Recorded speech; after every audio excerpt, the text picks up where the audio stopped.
Hello, everybody. I just wanted to do something um, where I can produce a introduction to me, to my book. It's going to go out in Audible, but I just wanted to try this first to kind of get some kind of balance and look how I really would like it to be. Okay, so here goes. Right. Oh, just so that everybody knows, the music in the background has nothing to do with me. I'm not the producer or writer or anything of this music, so it's down to copyright, and I have no connection to it whatsoever. The disclaimer. Yeah. Okay. Um, yeah, my book. Um, it came from, well, just imagine, right? This little boy who grew up in a world, who, in his early days, who saw his parents arguing and fighting every day, who listened to them, who I listened to them shouting and screaming at each other every day. And when I tried to intervene, I was just pushed away or sent to my room.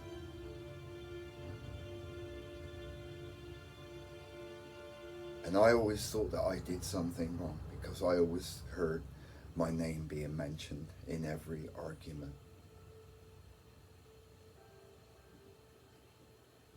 Until one day there was a massive argument and I ran down the stairs and saw my dad walking out the door with a suitcase. And I ran down and shouted out, like, "Dad, where are you going? Where are you going?" Well, he turned around and come back and knelt down in front of me and said, Michael, you are the man of the house now, and you have to look after your family. I can't be here no more." And I said, "Why? What did I do wrong? And I will behave if it's me." He didn't say nothing. He didn't hug me. He didn't kiss me or tell me I love you, because I don't think he could. It was just too much. And I just seen him walk away down a path, get in his car and drive away.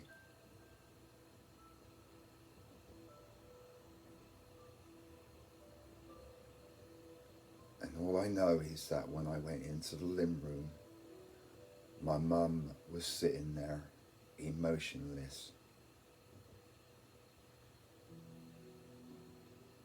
And I said, "What's wrong?" And she just said, "It's your fault. It's your fault. Get away. Go away." Then you got this little boy that's constantly looking out the window every day and night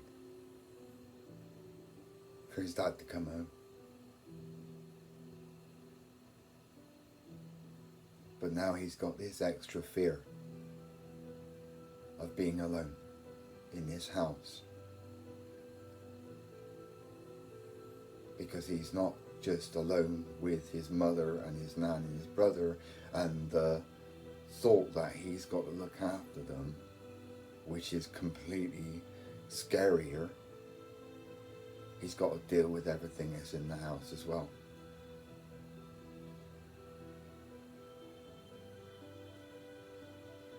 And and he's got to deal with everything that comes to him at night. He's got no one there to fight for him, to defend him, and he doesn't know what to do.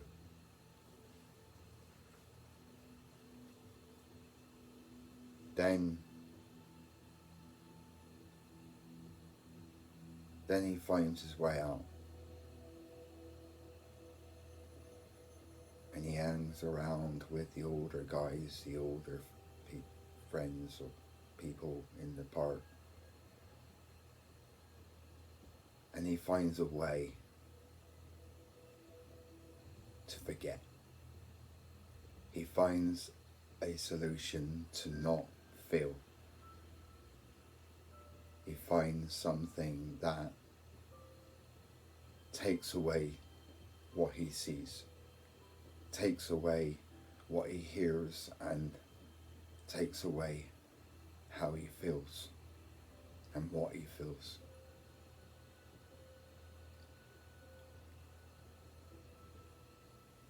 And that behavior he carries with him, because when he's high or spaced out, he doesn't feel shit. He doesn't see anything. He's happy. But this leads him down to many dark paths of disruptive and antisocial and crazy behavior. When he's out, he's either really quiet and in solitude of his own mind, or he's loud and crazy and likes to run in front of cars, playing chicken with cars and lorries, or getting really paranoid and beating up his best friend.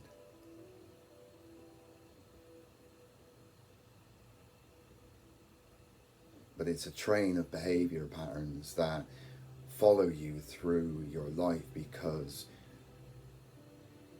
as long as you don't feel, as long as you don't hear or see the things, the demons, then you're okay. And as long as you do what you're told to do and you don't feel shit, then you don't care about what people ask you to do. And you will do anything because you don't feel nothing. You just let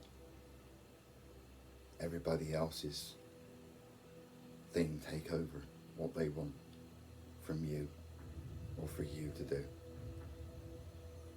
They take control. But that's okay, because you don't feel shit. You don't feel nothing. And at the end of the day, you're going to make something out of it. And it's going to sustain a living or sustain your use of drugs or alcohol or bad behaviors. And you can go out and freak out somewhere. And you don't care. And it doesn't matter what trouble you get into, because all your mates pat you on the back for it. But when you're out at night with others, they don't care, because they don't judge. And they don't know you. They just see you, but they don't see you. So they don't ask.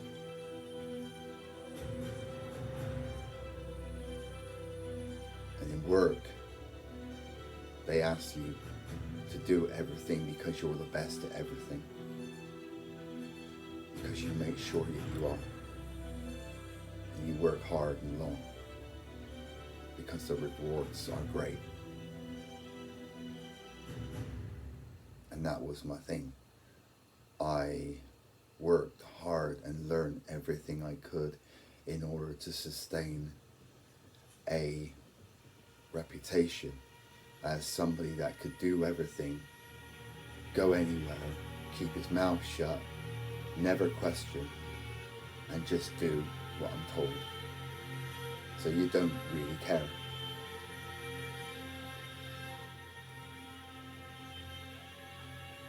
So you live your life like that. And every now and again things will come up where you get to learn extra things. You get to learn extra talents. Things that you're good at. Things where you can prove who you really are. But, as always, they don't last. Like love and care and all that sort of thing, it never lasts. It never stays like joy and happiness. It never stays, and it doesn't last for long, because before you know it, when you get comfortable, it stops, it goes away.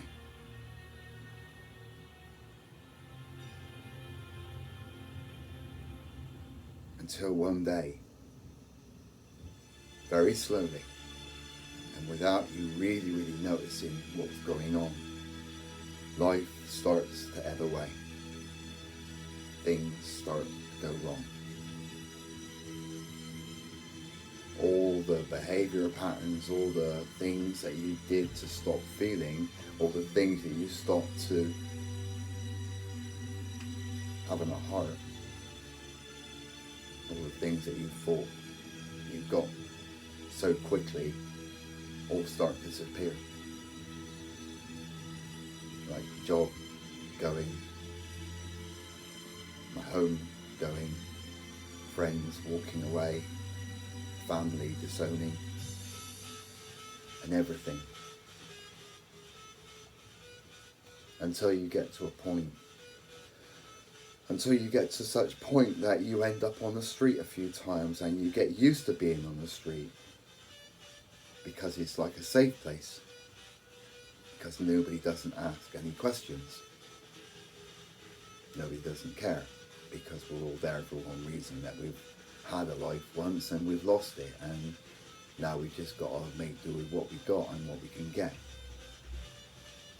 As long as you've got somewhere safe to sleep at night and somewhere clean and dry, maybe you can get food, maybe you can get drink, maybe you can get gear. Doesn't matter. No one asks questions, nobody cares, and you got nothing to prove to anybody. All you got to do is keep yourself safe and keep your habit sustained.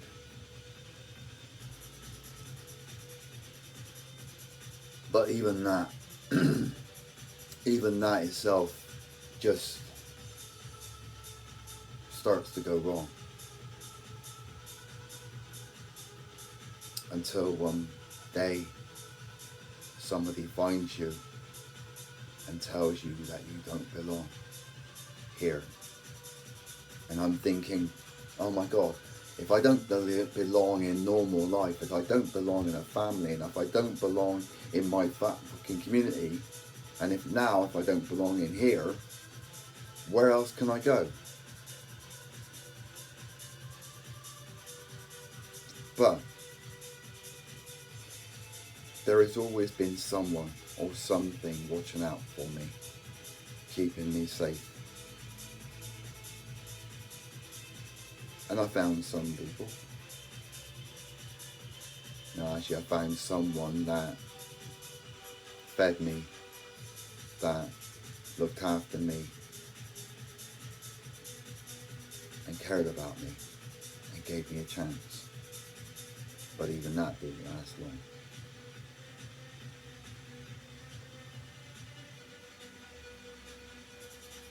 But within that, I found people who thought and felt and understood where my head was at, who recognised what kind of history that I had, because it was similar to what they had, and that we'd all been through some really bad times in our lives, through traumas, through pain, through hurt, and the worst possible things that can happen, and survived it. I was once said, if you weren't meant to be here, then you wouldn't have survived what you did, and you wouldn't have a story. and you wouldn't have something to say. And then I learned it was okay to say what was on my mind. And I spoke out in meetings. But the thing I found most difficult was speaking how I felt, saying how I felt, because I had no vocabulary of speech that could describe all the things that were coming up in my head. I'd spent so many years burying everything and never feeling nothing and not caring about anything. But your mind's like a computer or a camera. It stores everything in you deep down. And you use all kinds of methods and things and substances and whatever to cover it all up. But when you change, when that pattern, that mindset that you're in changes, it all starts to open up. It all starts to come back. And it doesn't just come back in one or two memory recalls, it comes back in waves. Waves and flashbacks. They call it PTSD. And then it was the depression. And that's what the doctor said was caused by the traumas that I had never dealt with in my life. Unresolved issues and problems that were still inside me, waiting to come out. And when you're in recovery, everything comes out. And when you go on a relapse, it doesn't make any difference what you use. You still, and it comes back even more. Like the song says, the drugs don't work no more. And I hate using that saying.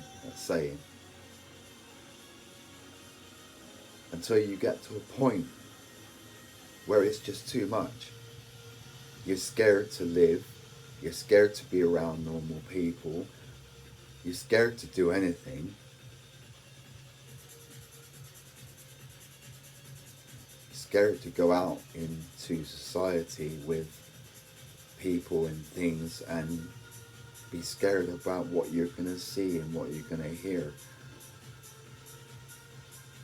And then you got the nights, then you got the nightmares. And then you try things to cover up, to hide the pain by giving yourself more pain. But it's you controlling it yourself. And I got to a point where I ended up in hospital too many times and I couldn't function, and I had people looking after me because I regressed to a kid. Couldn't look after myself, didn't care. So then I got sent into rehab. And then because I spent time trying to, I tried out counselling and trying out therapies and all that sort of thing. I was living in homeless shelters, I was living in rehab centres, I was living in treatment centres and stuff because it was the only places that I could feel safe. And I didn't have to explain nothing, I didn't have to say anything, I could just sit there and watch and listen and be okay. I would rather feel safe with a lion in the cage than the lion in the wilderness, because we were both caged in our own minds.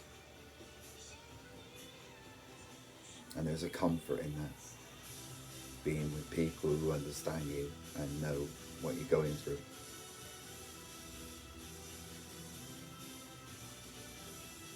And then came rehab, and I opened up everything, or I should say they opened up everything in my head that I'd been blocking, and a whole barrage of memories and things came out, and they helped me deal with it.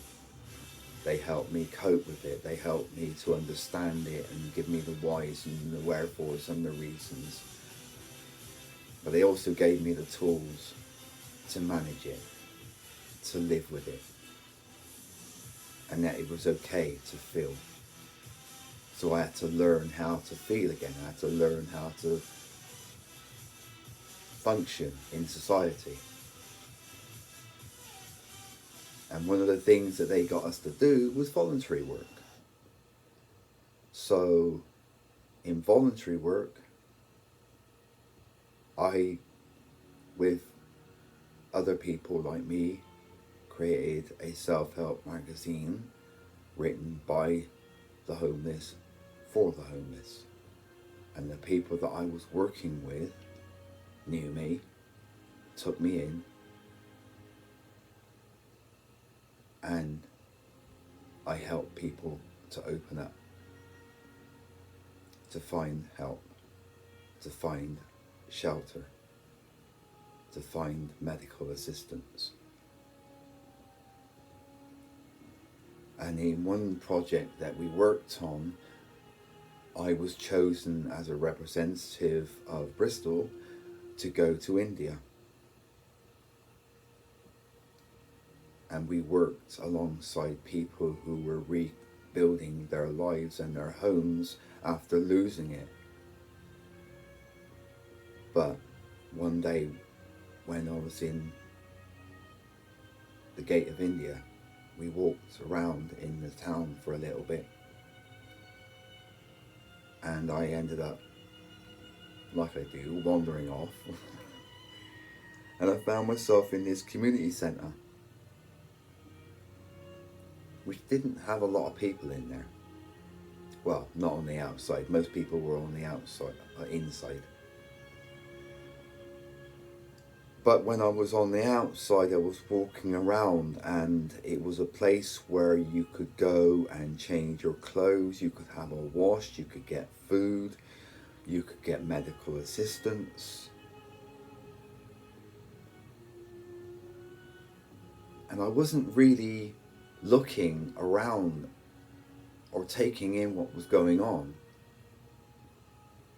until I stopped and I sat down, and I think I wrote about this in my book. I sat down next to this big pile of old clothes, and at the corner of my eye I saw movement in the clothes. It was too big to be a rat, because there was rats around and stuff, but small enough to be something or someone. So I sat there, and I had this feeling, and I don't know why, but I had this feeling come over me: don't walk away, don't run, just sit and wait and see what happens.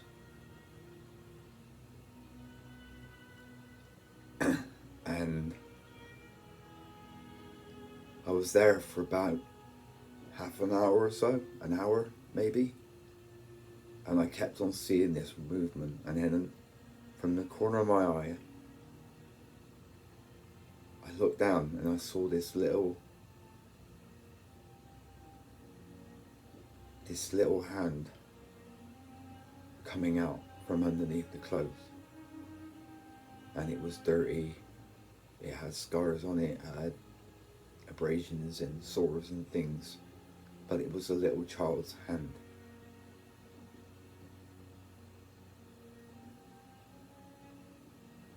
It was a little girl's hand, because she had this little pink ring on her finger, this little pink plastic little ring on her finger. So I nudged my way closer,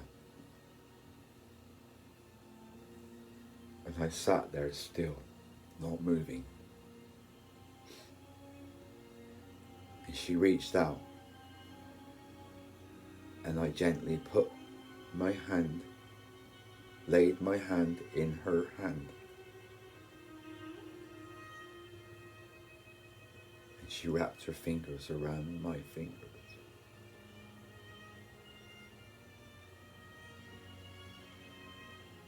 And we were just sat there, holding hands for ages.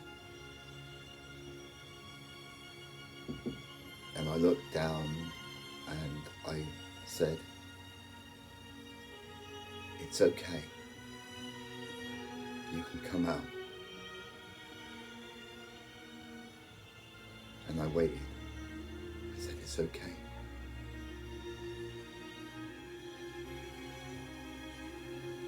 And this little person, this little girl with raggedy hair and rags wrapped around her mouth and around her body, her hair, her black hair all matted up, looked up at me with these beautiful blue eyes, these deep blue eyes. And wow,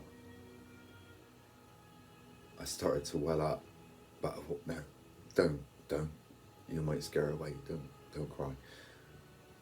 So I looked at her and I nodded, "It's okay." She moved closer to me and she put her head on my arm and held my hand.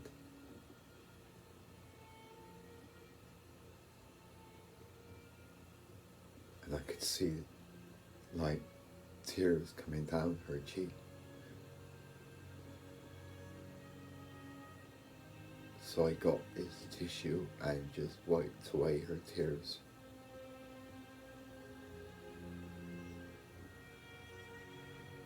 She had marks on her face and on her arms and on her hands. But I didn't move. I wasn't scared.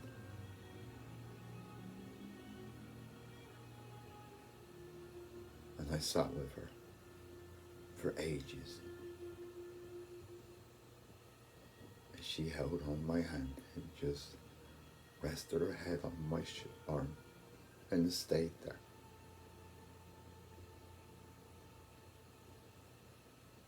Until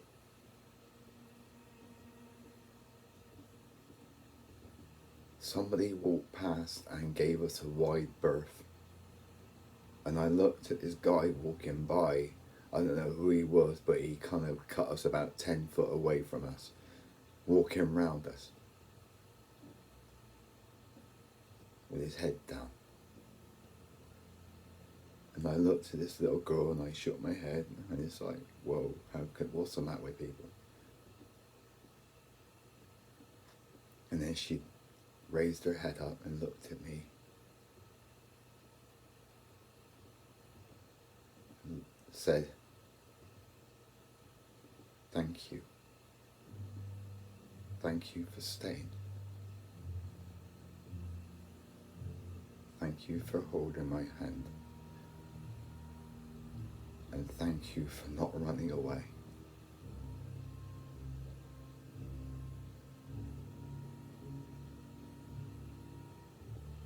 You have a heart that is pure.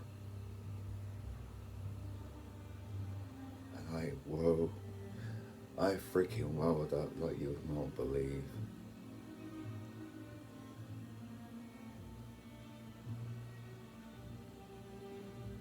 And I asked her, I said, "It's okay. What do you need? What can I get you? Can I do anything for you?"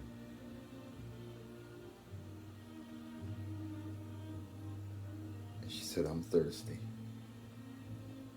And I didn't want to move and let her go in case she disappeared underneath the rags again. So I looked over at one of the open doors by the kitchen and I was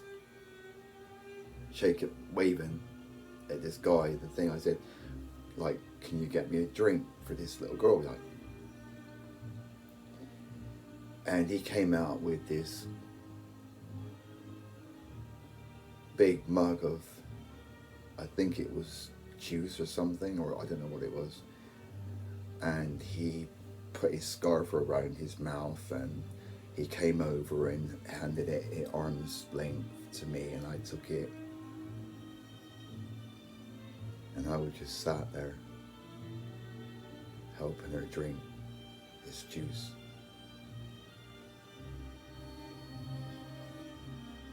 Her mouth was really full of, was sore, and she had difficulty swallowing, so I just held the cup in with her and gave her little sips and sips.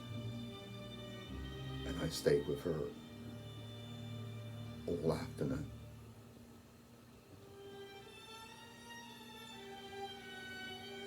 And during that time, she fell asleep on me. And I wrapped a blanket around her.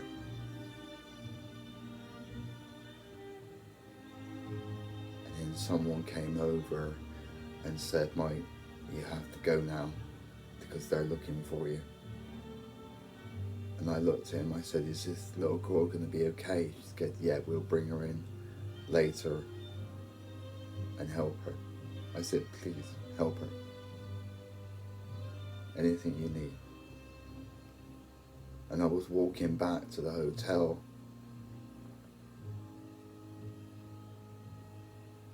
and I was seeing all these kids on the streets begging, and people living most horrible, horrible lives. And I realized I have to do something about this. I know what I am supposed to do. I know who I am.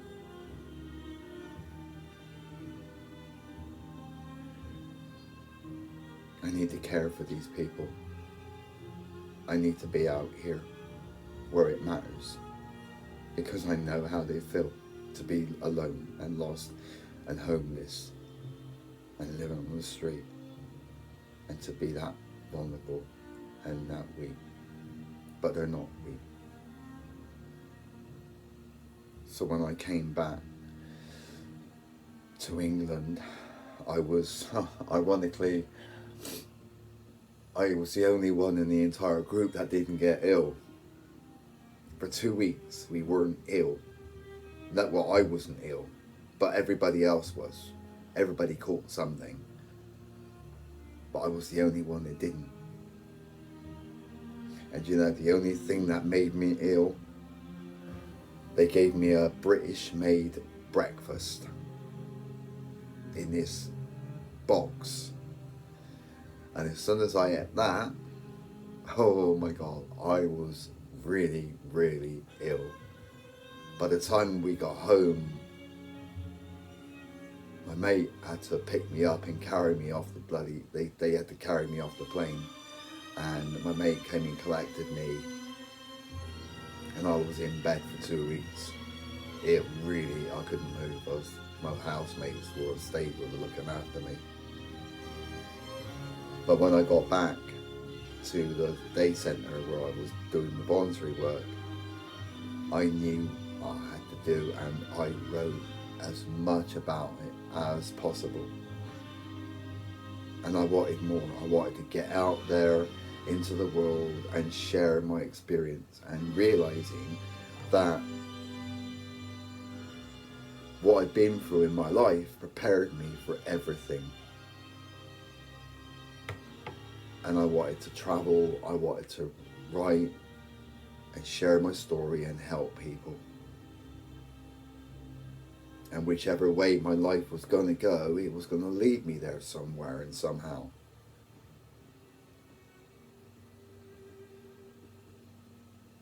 But I think I'm going to have to pause it at that point now. So I'm going to just take a minute or 2 or 3 and go and get a drink. Okay, so I'll be back pretty soon.